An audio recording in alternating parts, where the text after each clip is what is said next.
Good morning, everyone. How are we doing today? It's Happy Wednesday, Hump Day. I don't know why it's ever called Hump Day, but whatever, Hump Day. So I thought I'd talk about the news of the day. Again, got a long list of things to talk about. A couple of quick questions for you. I'd love to get your interaction in this one. We are going to have the new unemployment claims tomorrow. I'm going to ask you once again for an over under. Let's say the number is 4.1. Do you got the over, meaning you think there will be more than 4.1 reported tomorrow morning, or the under? So let me know what you think. I'm going to go on the positive side and hope for the under, and hope we're somewhere in the threes, which is just crazy. Oh, you got the over. Ouch. All right, that's okay. That's okay. Well, as long as it's less than last week, that's what's important. We got to keep this trend of good information going. But again, I'm going to take the under. 4.1's the under. We will see what happens there. Then next, I don't know if you've seen this, but Netflix reported monster subscriber numbers. 15.8 million new subscribers in Q1. And again, I got to tell you, this is just like all the bad news I'm telling you. This good news is really with really only one bad month, right? March, where people were starting to stay at home. I can only imagine what they are adding, given that much of Q2 will be stay at home. So going to be pretty interesting. Good morning, to see what's going on with Netflix. A couple of concerns I have with Netflix is, is Netflix pulling forward demand, meaning subscribers, into the first half of the year that will make the second half look less, I don't know, is less good the right way to say that? You got to remember all these numbers in these business cycles, these public companies are reporting every 90 days. I lived this cycle for 20 years as both an accountant and a sales rep, or sales leader. So I know sometimes good news is actually bad news for future quarters, as weird as that sounds. That's why you always hear the accountants trying to balance the numbers. So yeah, Netflix 15.8 on an expectation of 8.2, just blowout numbers. I'm suspecting Q2 could be even a bigger blowout number. But when we're past this, when this is in our rearview mirror, I wonder if they're going to be punished by a bad Q3, Q4 sort of compare, just because they pulled stuff forward. So again, don't know. The other thing I have for you is, what's your favorite show? Do you have a favorite show that you're watching? Lots of us are sitting at home. Put your favorite show down, or I should say series. I'd love to see what you guys are watching. Maybe there's stuff that I should be watching. I don't watch a ton of TV, but there are times I just want to relax. Yeah, I'm telling you guys, it's coming, Lewis. Yeah, multifamilies are going to be interesting.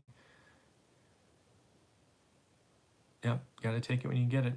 Oh, peaky. Okay, all right. So again, leave below, and I'll keep going. Thank you for interacting. Next up, I got to talk about the jumbo mortgage market. Again, something about the jumbo mortgage market that you may or may not know is jumbo mortgage markets are typically kept by the bank. They're not backed by FHA, right? That's not a product that is often sold off. Typically speaking, right, pre-event, I think we're going to do a lot of pre-event, post-event stuff as we sort of break the new world down. Jumbo markets were often thought as the safest, right? The highest income, the best balance sheets, all of that stuff. But what we're seeing now is the jumbo mortgage market is, I'll say, tightening. I can't say stop just yet. The access is down by one count 37%, so almost 40%. That's significant. And what we're seeing is, just like we talk about all the time with our rental properties, right? You got to watch lending. Lending impacts pricing, right? It goes like this. Lending impacts demand, demand impacts pricing, and you could really, really cause a fall. And again, why is this? Well, remember, jumbo mortgages aren't sold, right? They're not sold off. They're kept by the banks that make them for the most part. And as of right now, jumbo mortgages are not performing better than the traditional mortgage market. And that's an issue, right? There are 131,000, or almost 5.5% of jumbo loans already requesting 90-day forbearance. And if you're keeping that loan on your books, that hurts. As I just sort of share this with you, I wonder if Chase Bank or JP Morgan, I wonder if they're more exposed to the jumbo market and this is what they were seeing and this is why they got so conservative. As I say this out loud, that could be the canary in the coal mine. That could be in Southern California, New York, Silicon Valley, and they're seeing these forbearances on these $1 million mortgages. Maybe that's what they saw. Again, that's a complete guess just pulled together as we're talking here, but it makes sense to me logically. So again, why is this important to me? Remember, we talked cost of capital, access to capital, and then consumers. Again, I'm telling you, high price markets are in trouble. It's not affordable, and now lending is turning off. God, can you get a double whammy? On that topic, I got something below. Where is it? Oh yeah, mortgage applications in California and Washington were the two states referenced in the article I read today. In the jumbo market, their applications are down 40% year on year.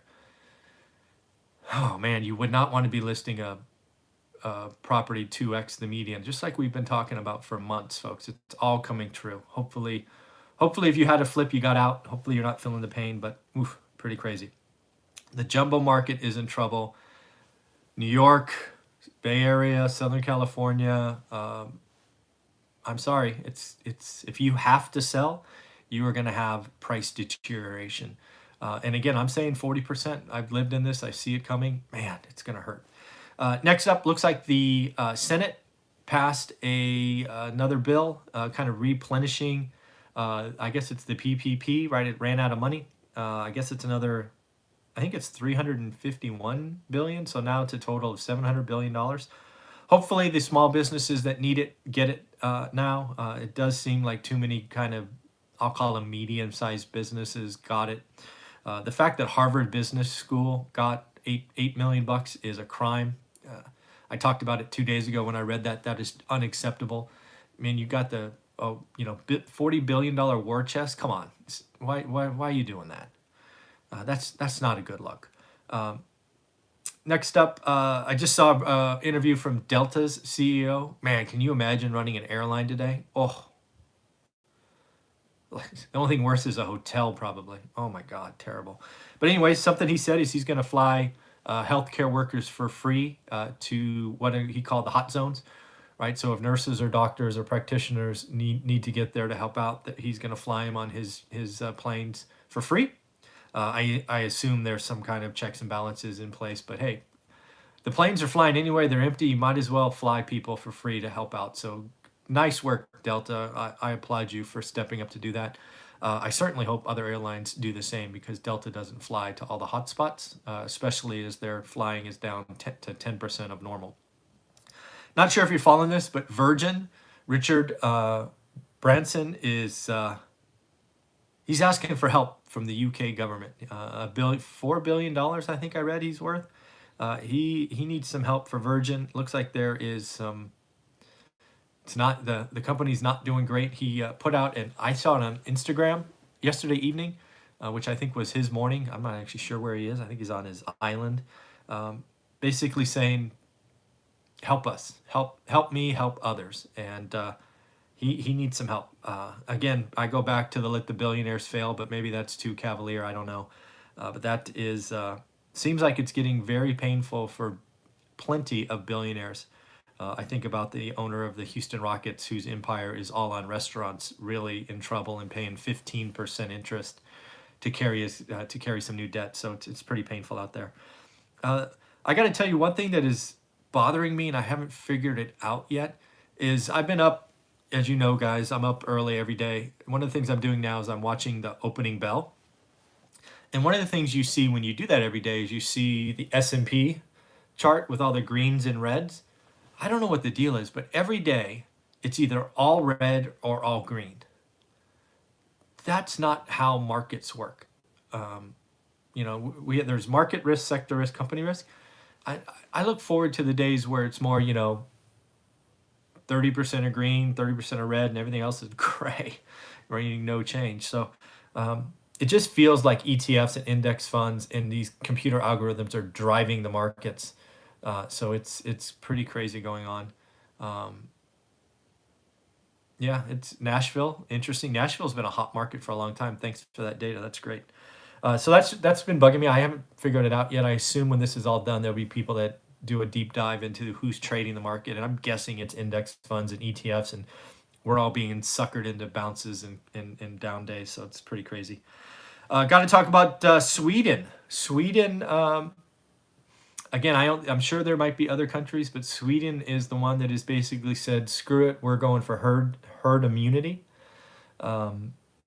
Stockholm, which is of course their capital and largest by population, their doctors and scientists are saying they could have herd immunity within weeks.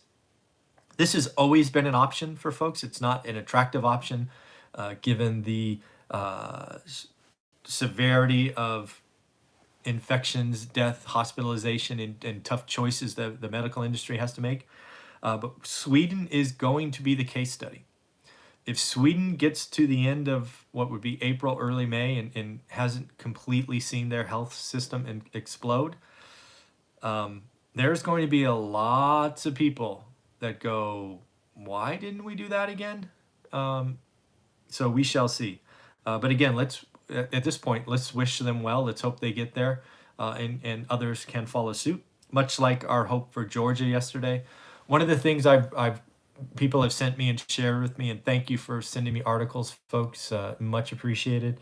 Is it looks like 16% of Georgia's workforce is already filed for unemployment and growing every day. There's a very good chance that when Georgia reports unemployment tomorrow, that 20% of their population are unemployed. That's a problem. And that could be the reason the Georgia governor is stepping up going, you know what? We got to do something. We're going to go this way. Again, sometimes the medicine is worse. I don't know. So let's wish them well. I've gotten notes from other followers. Thank you very much about other states getting ready to go on May 1st. Let's just do it. See, we got to be, we got to get through this. Somebody has to be first. Let's do it with great care and understanding. Again, I don't know that I could make that call. Corey, class warfare. I mean, it's certainly out there. I mean, if this goes on months more, you're already starting to see some of it out there. So yeah, anything's possible. The mortgage service providers got a little help today. As you know, we've been talking about in a couple of different articles about, hey, all these forbearances are causing strain for servicers who need to pay the bondholders but aren't getting paid by the borrower. Looks like FHA has come in and said, hey, we're only going to hold you accountable for 4 months. So before they thought they would be on the hook for all 12.